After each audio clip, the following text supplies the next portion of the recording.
કેમ છો બધા મજામાં ને? ગુજરાતી ઘરેલું રસોઈમાં તમારું સ્વાગત છે. તો આજે આપણે બનાવીશું સોજીની ખસ્તા મીઠી મઠરી. આ મઠરી 10 જ મિનિટમાં બની જાય છે. મેદા વગરની આ મઠરી ટેસ્ટી પણ લાગે છે અને હેલ્ધી પણ છે. આ મીઠી મઠરી બહારના બિસ્કિટને પણ ભૂલાવી દેવી સ્વાદિષ્ટ બને છે. તો ચાલો બનાવવાનું શરૂ કરીએ. તો અહીંયા મેં એક બાઉલમાં 250 ગ્રામ જેટલો સોજીનો ઝીણો લોટ લીધો છે. એમાં 1 વાટકી જેટલો ઘઉંનો ઝીણો લોટ નાખીશું. પછી 1 ચમચી સફેદ તલ, અડધી ચમચી ઇલાયચી પાવડર નાખીશું. અડધી વાટકી દળેલી ખાંડ નાખીશું. મઠરીમાં ઇલાયચીનો પાવડર નાખવાથી મઠરીમાં સોડમ અને સ્વાદ ખૂબ સરસ આવે છે.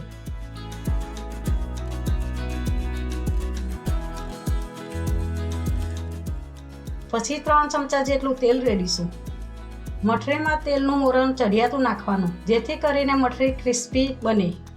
હવે લોટના મિક્સરને તેલ સાથે સરસ રીતે મિક્સ કરી દેવાનું.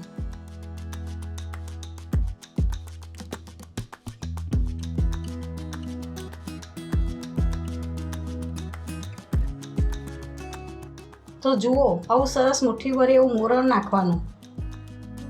પછી તેમાં થોડું દૂધ રેડીને લોટ બાંધી દેવાનો. મઠરીના લોટને દૂધમાં બાંધવાથી લોટ સ્મૂથ બને છે અને ખાવામાં પણ ખૂબ મીઠી લાગે છે.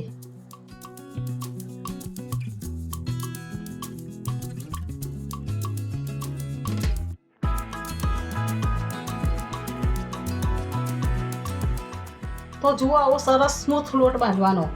હવે લોટને ઢાંકણ ઢાંકીને 5 મિનિટ સુધી રેસ્ટ આપીશું, જેથી કરીને લોટ સરસ સેટ થઈ જાય. પછી ઢાંકણ ખોલીને જોઈ લઈએ તો લોટ સરસ સ્મૂથ થઈ ગયો છે. હવે તેને બરોબર મસળી લઈશું.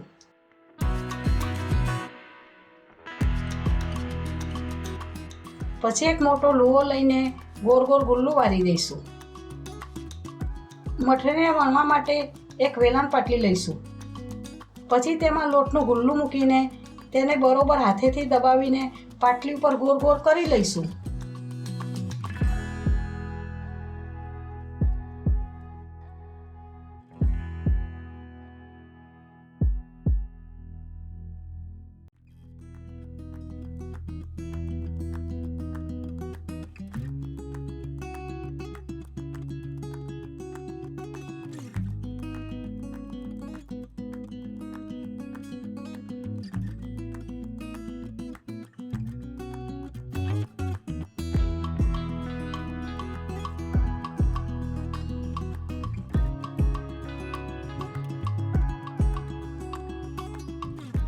તો જુઓ, આવી સરસ ગોળ વણવાની, ના જાડી કે ના પાતળી.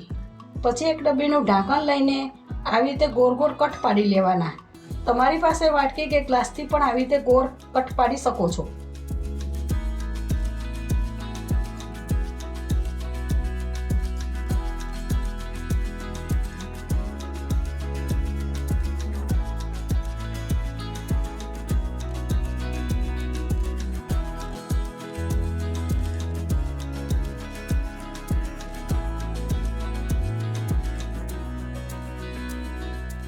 તો જુઓ, આવી રીતે બધી મઠરીને કટ કરી લઈશું. હવે મઠરી ફૂલે નહીં એના માટે કાંટાવાળી ચમચીથી કાપા પાડી લઈશું.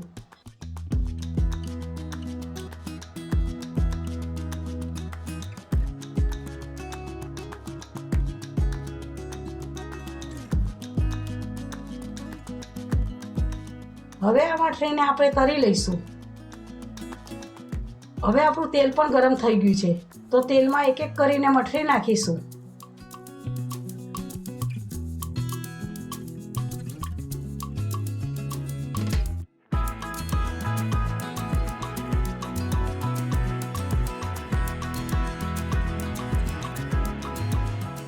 મઠરી નાખ્યા પછી તેને 2 મિનિટ સુધી તેલમાં શેકાવા દેવાની.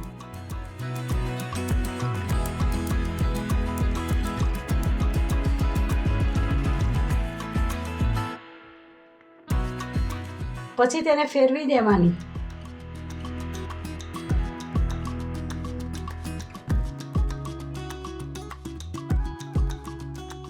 બીજી બાજુ પણ તળી લેવાની. જ્યાં સુધી મઠરીનો બ્રાઉન કલર ના થાય ત્યાં સુધી તળવાની, જેથી કરીને મઠરી સરસ ક્રિસ્પી બને.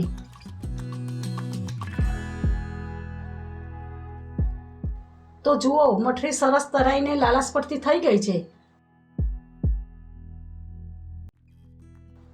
હવે આપણી મઠરી તળાઈને રેડી થઈ ગઈ છે.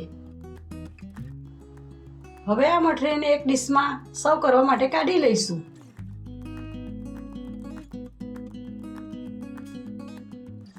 તો આ સોજીની મીઠી ખસ્તા મઠરી તમે ચા સાથે કે બાળકોના લંચ બોક્સમાં કે પ્રવાસમાં પણ લઈ જઈ શકો છો.